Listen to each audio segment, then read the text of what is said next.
नमस्कार दोस्तों, मेरा नाम डॉक्टर अमित है और आज हम लोग डिस्कस करेंगे कि क्या क्या इसेंशियल चीज़ें या फिर ज़रूरत का सामान जो हम अपने घर पे रखते हैं उसका कैसे कैसे उपयोग करेंगे और क्या क्या डेंजर साइंस हमें पता चलेंगे उनसे।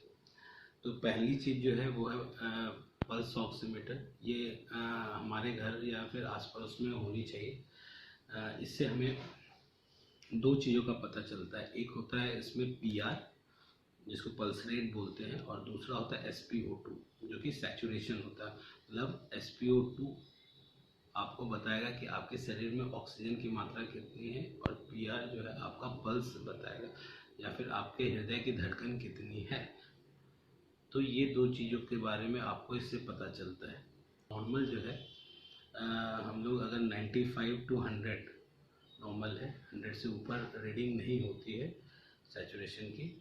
तो अगर 95 से 100 के बीच में है तो नॉर्मल है। लेकिन अगर ये 90 से कम है तो आपको उसी समय डॉक्टर की सलाह लेने की ज़रूरत है कि ये क्यों कम हो रहा है। कम से कम अगर डॉक्टर अवेलेबल ना हो तो उस समय ऑक्सीजन लगाने की ज़रूरत पड़ सकती है। उस समय ऑक्सीजन लगाइए और फिर इससे देखिए कि सो आपको आपका SpO2 कितना है।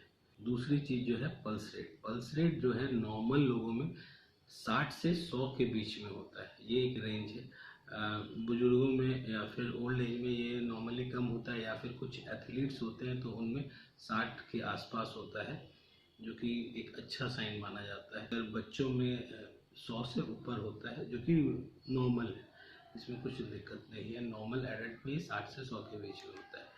लेकिन कभी भी अगर आपको परेशानी हो रही हो और आपका हार्ट रेट ज़्यादा है, पल्स रेट ज़्यादा है, 120-30 हो रहा है और साथ में बेचैनी हो रही है, पसीने आ रहे हैं, आप परेशान हो रहे हैं, तो ये एक डेंजर साइन है और आपको संग संग डॉक्टर के पास जाने की ज़रूरत है। अगर ये 140, 150 या 150 के ऊपर अगर आपका हार्ट रेट पीआर दिखा रहा है, पल्स रेट दिखा रहा है, और वो भी कॉन्स्टेंटली, आपको लगा के एटलीस्ट 1 मिनट तक देखना है कि इसमें ये कितना वेरी कर रहा है और कितने पे है। अगर ये 150 के आसपास या 150 से ज़्यादा दिखा रहा है तो डेफिनेटली आपको एक बार डॉक्टर की सलाह लेनी ज़रूरी है। वैसे ही अगर आपको 60 से कम दिखा रहा है हार्ट रेट, तब भी आपको एक बार उसके साथ अगर आपको और कोई दिक्कत जैसे बेहोशी आ रही है, सर में चक्कर आ रहा है, आंखों के आगे अंधेरा आ रहा है, तो डेफिनेटली आपको डॉक्टर की सलाह लेनी चाहिए। तो ये बहुत ही इम्पोर्टेंट टूल है, आपको घर में रखना चाहिए, जो कि आपको किसी भी इमरजेंसी सिचुएशन में हेल्प कर सकता है। दूसरी, ब्लड शुगर मशीन। ये एक ग्लूकोमीटर, इससे हम लोग ग्लूकोज मापते हैं।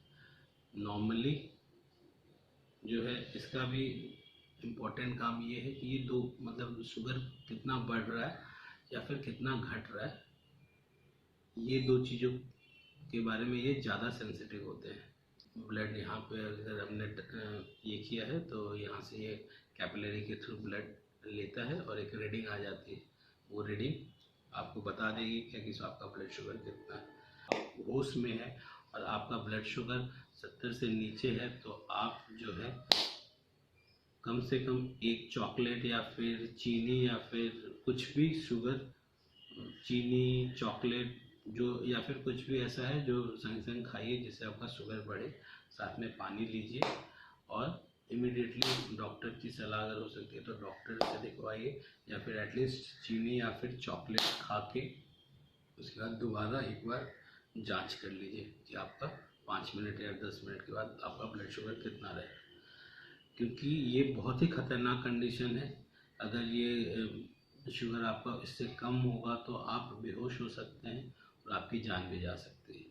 तो ये एक इमरजेंसी कंडीशन है, इसीलिए इसका घर में होना ज़रूरी है कि अगर आपके घर में कभी भी कोई बेहोश हो रहा है तो एक कॉमन चीज़ जो हमें उस समय देखनी चाहिए वो है ब्लड शुगर। कोई बेहोश हो गया है और ब्लड शुगर अगर उनका कम आ रहा है तो उनके मुंह से कुछ मत दीजिए।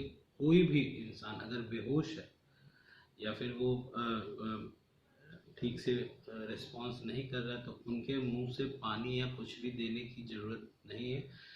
नहीं तो वो ठीक से उनके शरीर में नहीं जाएगा, वो उनके फेफड़ों में जा सकता है और वो ज़्यादा खतरनाक हो जाएगा। इसीलिए जब तक वो इंसान अच्छे से होश में नहीं आता है तब तक उनके मुंह से कुछ भी देना सही नहीं होगा। कोई भी इंसान चाहे वो नींद में हो या फिर बहुत बेहोश हो, जो ठीक से नहीं बात कर सकता है, उसे मुंह से कुछ भी मत दिया कीजिए। तो ये दो चीज़ें हैं। तीसरी चीज़ जो है हमारे लिए बहुत इम्पोर्टेंट है, वो है ब्लड प्रेशर की मशीन।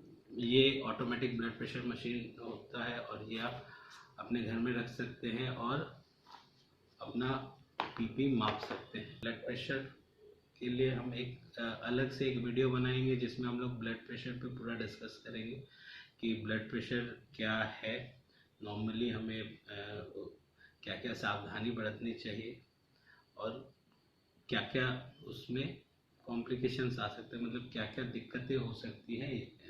इन बारे में हम लोग डिस्कस करेंगे। नमस्कार।